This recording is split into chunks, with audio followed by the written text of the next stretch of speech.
Desde este lunes, radiografía de 7 a 9 de la mañana en la 97.9 Reflejos Radio. Auspicia Mesa de Café Laveirón, viajes, encomiendas y trámites en Pigüé, Belgrano 1200, teléfono 0292 47 35 19 o 156 56 472. En Bahía Blanca, O'Higgins 353, celular 154 054 472. Bueno, nos tomamos un café, pero un cortito, más que un cortado. Un cortito, pues 9-8, venimos atrasadísimos hoy. Bueno, tuvimos muchísimo material y habida cuenta de que mañana es feriado por el Día de la Memoria, la Verdad y la Justicia, queríamos tener algún testimonio local y por eso demoramos un poquito el cierre del programa para mantener el contacto con Emiliano Guerrero.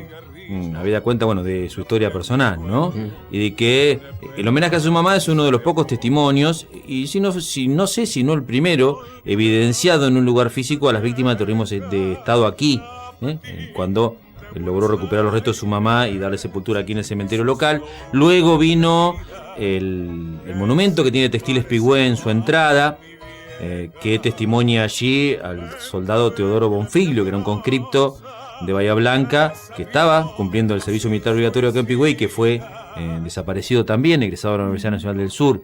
Hay una placa allí de Textiles que lo recuerda. Obviamente, bueno, Textiles tiene la plaza en homenaje a las Madres de Plaza de Mayo, pero digo, haciendo constar a víctimas del terrorismo de Estado en Pigüé, me parece que el primer testimonio físico, digamos, de homenaje es el caso de la mamá de Emiliano, y luego vino el de Teodoro Bonfiglio allí en el ingreso a Textiles Pigüé. ¿Cómo anda, Sandoval? Buen día. ¿Cómo le va? Cuando escuchaba hoy algunos de esos testimonios de lo que ustedes trataban de contar un poco, ¿no? en esta especie de recordación de todo esto que pasó, me preguntaba qué pasará con los pibes hoy, ¿no? ¿Cómo verán esto, no? Porque, digamos, después de tanto tiempo, seguramente a un chico de hoy le debe parecer una historia capaz que increíble, ¿no? De todo eso que pasó. Fue como una película de terror, pero además, y esto yo siempre me encargo de remarcarlo, que tuvo un amplio apoyo popular, digamos, lo que fue el golpe del 76. Una dictadura cívico-militar. Una dictadura cívico-militar, pero que no vino de la nada. No. Es decir, hubo de pronto un proyecto político, que en ese momento encarnaba el peronismo, que se encontró en medio de una crisis, y que terminó, digamos, favoreciendo de alguna manera que llegara un golpe militar de esta naturaleza, porque hubo mucha gente que veía, digamos, que había esto era un verdadero caos antes de eso. Claro, que venían no estoy a poner justificando el orden. la llegada del golpe militar, quiero decir, describiendo la situación previa. Claro, porque yo a veces eso. escucho mucho que hablan de las condiciones y demás, pero como siempre tratando de endilgarle la culpa, no sé, a alguien que vino, a un extraterrestre. Es Sí, decir, si o el militar pueblo que quiso, ¿no? Pero claro, el pueblo, claro, necesitaba... ¿por qué el pueblo lo avaló? Esa es una cuestión que alguna vez el peronismo de aquella época deberá hacerse cargo. Falta una autocrítica, falta una fuerte autocrítica de la fase previa. Porque, a ver, nadie justifica el golpe militar para nada, y es la dictadura más sangrienta que hemos vivido, y había un plan sistemático, había un plan de desaparición de personas, de apropiación de bebés, y esto es injustificable y se necesita memoria, verdad y justicia. Ahora, también se necesita una autocrítica de lo previo, de la violencia política previa. Para que no vuelva a pasar, Walter. Claro, para que esa misma historia no se repita. Antes. Esa fase previa, es como que no existe una autocrítica de la política ahí, de lo que significó la violencia política. En los últimos tiempos, por ahí han aparecido en la opinión pública, por ahí familiares de víctimas del terrorismo, las organizaciones guerrilleras y demás, en la fase previa, del 73 al 76, en esa época tan convulsionada, en donde la interna del peronismo fue sangrienta, en la época de la AAA y demás, y allí es como que tibiamente, se puso en la faz pública ese periodo del que hay que hacerse cargo también. Ahí hubo violencia política, hubo responsabilidades políticas, hubo terrorismo de Estado también, porque la AAA era terrorismo de Estado. Sí. Entonces, esa parte también hay que tenerla en cuenta para entender el contexto de la historia y por qué desembocamos en tamaña y sangrienta dictadura, que insistimos fue cívico-militar. Porque buena parte de la población apoyó ese golpe. Eso hay que reconocerlo. Porque era un caos. El país era un caos y bueno, y porque también se desconocía lo que iba a venir después, ¿no? Pero obviamente. Y se desconoció por mucho tiempo mientras sucedía. Lo que pasa, en ese sentido, digamos, la dictadura que llegó tuvo el apoyo de los grandes medios de una manera muy solapada. Que yo no sé si hoy podría ser posible, ¿no? Porque, digamos, hoy uno tiene acceso a un montón de información que en esa época no era imposible.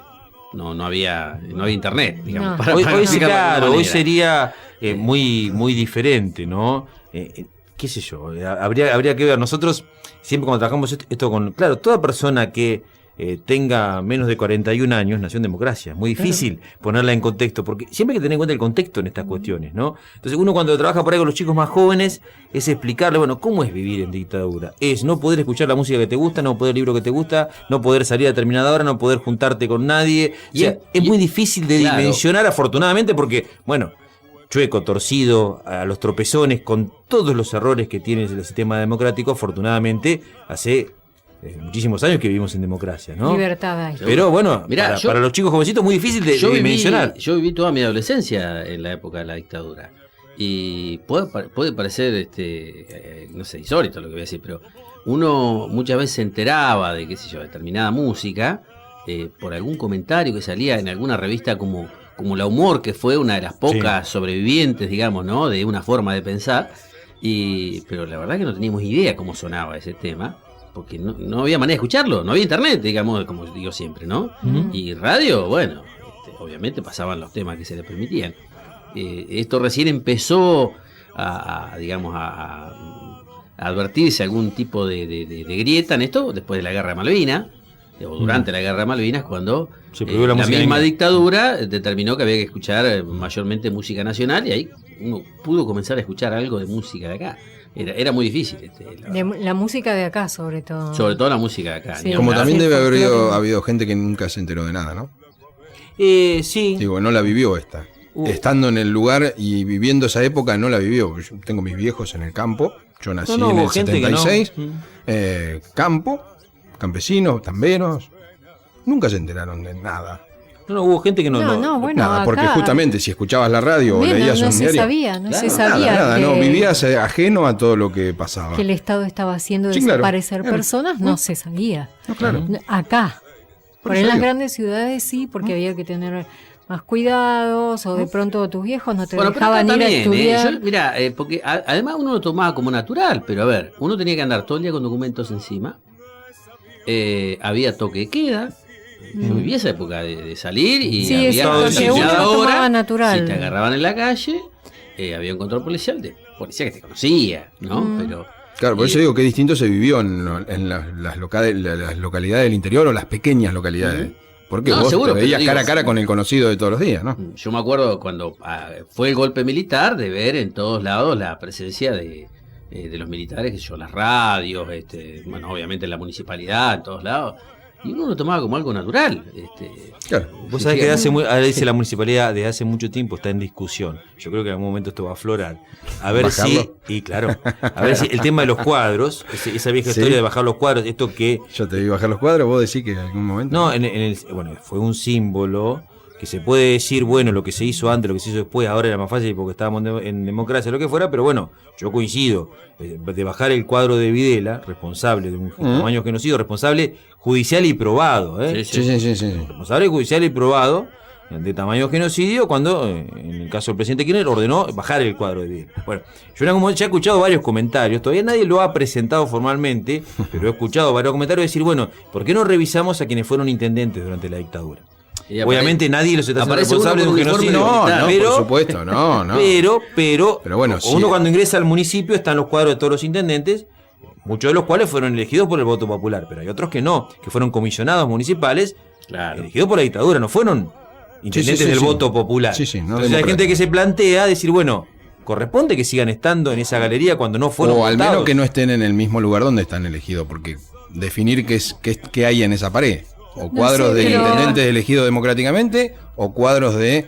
Bueno. Es un tema, ¿no? El día que eso se plantee se va a armar un barullo. Y alguna vez se va a plantear. No sé, y es está parte bien que de se la plantee historia alguna vez. también. Un balurdo, Porque dijo. el defensor de esto podrá decir, bueno, en realidad lo que hacemos es Melconian. un muestrario de todos los que tuvieron a cargo de la intendencia. Claro, No claro, se claro, eligió por claro. voto popular. Claro, No, claro. Me imagino que esa puede ser el argumento para Puede Pero ser. hay aquí por ahí una cuestión cultural, hay aquí una presencia militar muy fuerte en la historia pibuense que tiene mucho que ver con nuestra historia. Entonces es como que estos temas son difíciles de abordar. Me parece que hay que separar.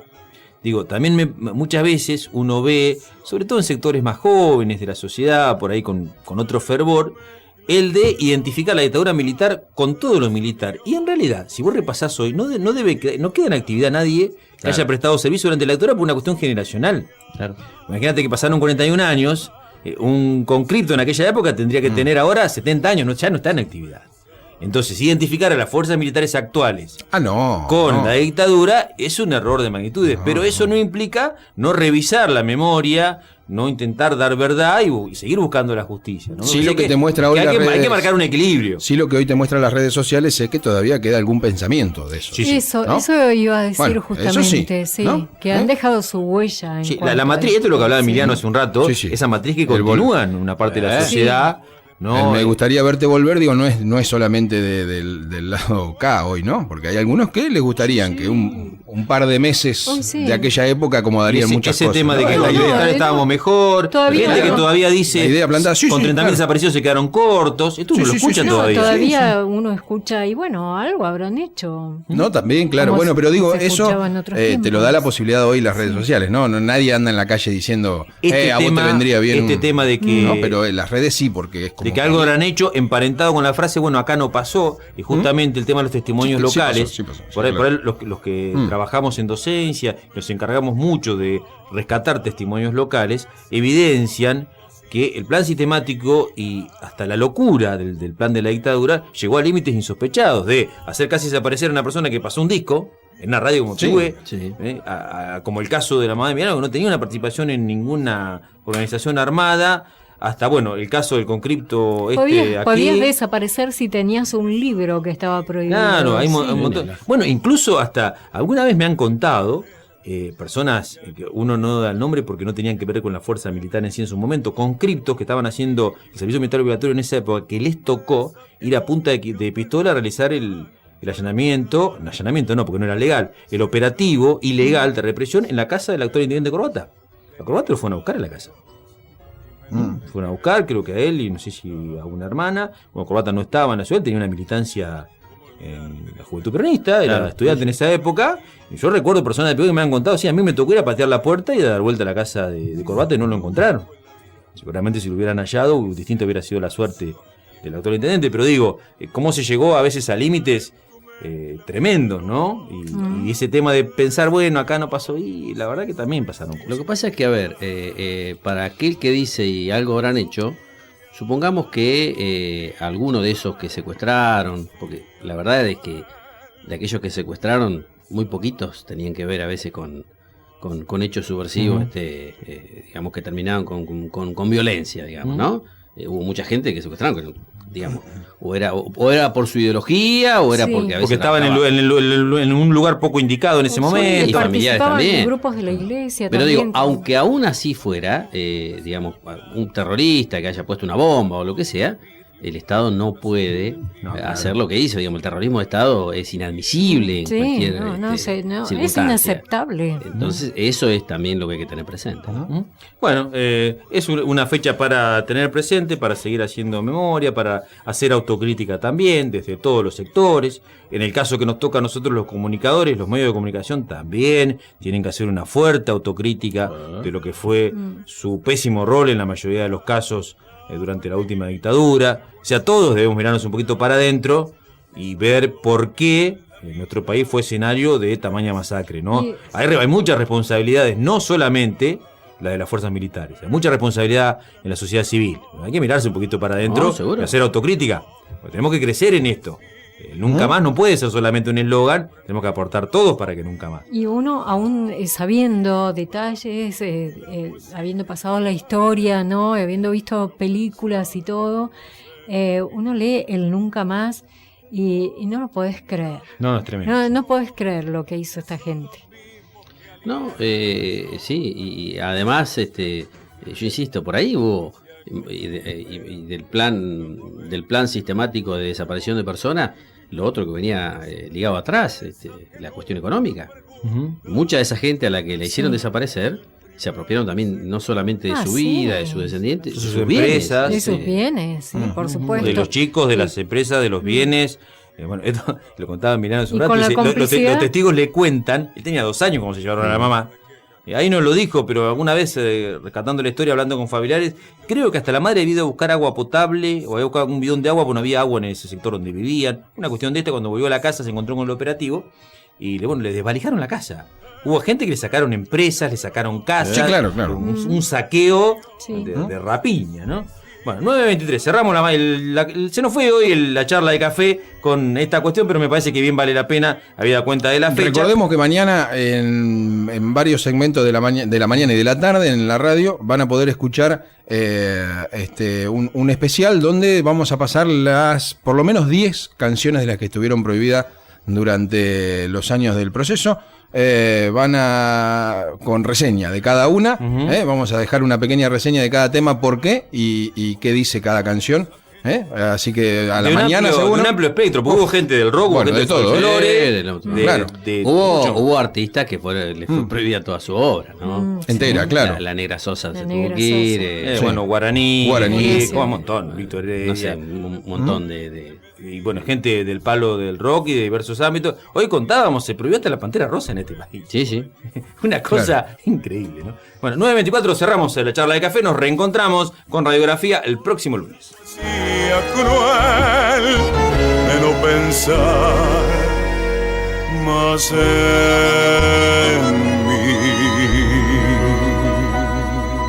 Si de viajar se trata, elegí la Beirón. Servicio diario puerta a puerta a Bahía Blanca. Modernas unidades totalmente equipadas y habilitadas, garantizando seguridad, confort y puntualidad. Un servicio a su servicio. En Pigüé, hace tu reserva al 02923 47 35 19. Celular 02923 15 641 370 o 15 656 47 20. Belgrano 1200. En Bahía Blanca al 0291 15 405 44 72 o en O'Higgins 353. La Beirón, la mejor manera de viajar.